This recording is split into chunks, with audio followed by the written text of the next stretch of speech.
اللہ تعالیٰ نے قرآن پاک میں ارشاد فرمایا ہے الا من تابا، کہ جو بندہ توبہ کرتا ہے، وآمن، ایمان لاتا ہے، وعمل عملا صالحا، پھر اچھے اعمال کرنے شروع کرتا ہے،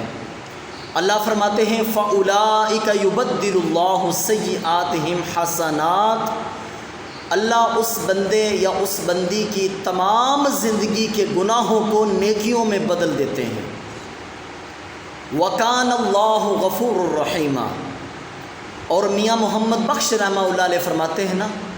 کہ عدل کریں تے تھر تھر کمبڑ اچیاں شانہ والے، فضل کریں تے بخش جان میں جے منہ کالے۔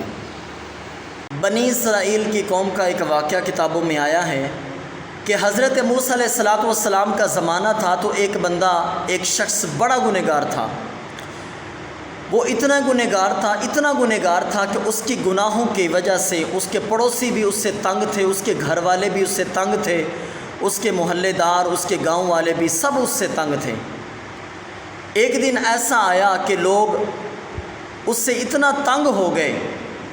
کہ اس گنہگار شخص کے گھر والوں نے اسے گھر سے نکال دیا، گاؤں والوں نے گاؤں سے نکال دیا۔ اب وہ ایک جنگل کے اندر چلا گیا، وہاں جا کر وہ بیمار ہو گیا، اس کی سخت طبیعت خراب ہوگی۔ جب وہ مرنے کے قریب ہو گیا نا، تو اس نے دعا کی۔ اب اس نے دعا یہ کی، یا اللہ اگر مجھے گنہگار انسان کہتے ہیں تو تجھے رب رحمان کہتے ہیں، میرے گناہوں کی پھر بھی کوئی حد ہے، پر مولا تیری رحمت کی حد کوئی نہیں، تو 100 ماہ سے بھی زیادہ محبت کرنے والا ہے۔ مالک تو خود ہی تو کہتا ہے کہ اے میرے بندے،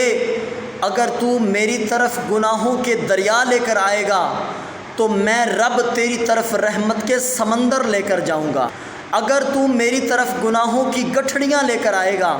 تو میں رب تیری طرف رحمت کے انبار لے کر جاؤں گا۔ اے بندے، اگر تو میری طرف ایک بالشت آئے گا میں تیری طرف ایک ہاتھ آؤں گا، اگر تو میری طرف ایک ہاتھ آئے گا میں تیری طرف ایک گز آؤں گا، اگر تو میری طرف ایک گز آئے گا تو میں تیری طرف چل کر جاؤں گا۔ اللہ فرماتے ہیں میرے بندے، اگر تو میری طرف چل کے آئے گا میں تیری طرف دوڑ کے جاؤں گا، اگر تو میری طرف دوڑ کر آئے گا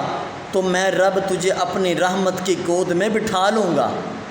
اللہ تو اپنے بندے سے اتنا پیار کرتے ہیں۔ تو وہ بندہ عرض کرنے لگا، یا اللہ تو اتنا کریم ہے تو مجھے معاف کر دے، اگر آج تو نے مجھے معاف نہ کیا تو مجھے کائنات میں کوئی اور معاف کرنے والا کوئی نہیں ہے۔ اللہ رب العزت کو اس بندے کی توبہ اتنی پسند آئی کہ اللہ رب العزت نے فوراً اس کی روح قبض کروا لی، وہ بندہ فوت ہو گیا۔ اللہ نے فرمایا پیارے موسیٰ اپنی قوم سے کہہ دیں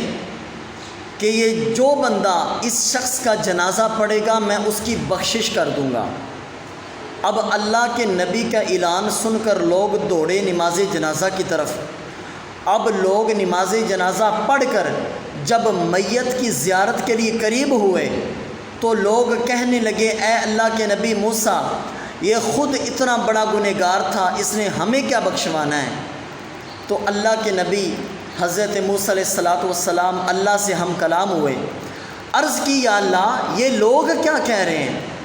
آپ نے تو ان کی بخشش کا وسیلہ بنوایا تھا، تو یہ لوگ کہہ رہے ہیں یہ تو خود بڑا گنہگار تھا، ہمیں کیا بخشوائے گا؟ تو اللہ رب العزت نے فرمایا، اے موسیٰ یہ لوگ سچ کہتے ہیں، ان کے سامنے گناہوں والی زندگی، میرے سامنے توبہ کے الفاظ، مجھے اپنے رب ہونے کی قسم ہے، اگر جو توبہ اس نے اپنے لیے کی ہے، اگر یہ پوری بنی اسرائیل کی قوم کے لیے توبہ کرتا تو میں سب کے گناہوں پر قلم پھیر دیتا۔